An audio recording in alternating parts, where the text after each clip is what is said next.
The state of democracy is vibrant but challenged. A lot of people are participating, a lot of people are very emotional and enthusiastic. At the same time, we're dealing with significant threats to democracy. Democracy's very openness creates a set of dilemmas that makes it difficult to ensure that it can persist. A democratic dilemma is anything that pushes in a way that could be supportive of democracy, but at the same time could push away from democracy.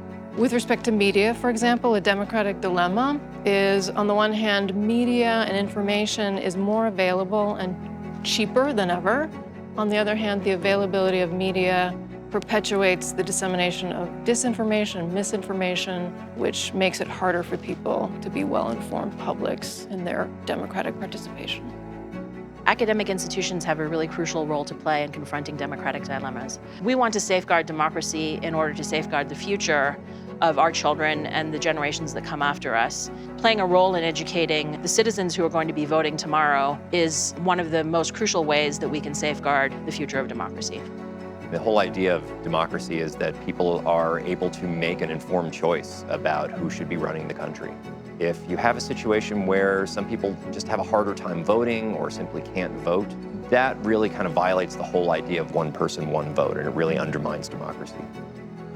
Climate change, the biggest, in some ways, challenge to democracy in the long run. Climate change is at a crisis point, so I think a big challenge for democracy and democratic governance is whether they can be fast enough to address things like global warming.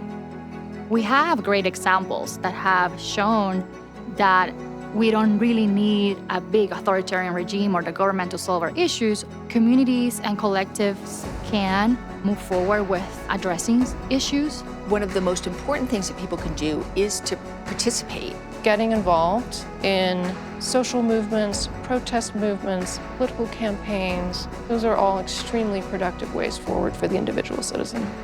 My greatest hope for democracy is that in our fight to restore and protect it, we remember that democracy is a process, not an end state.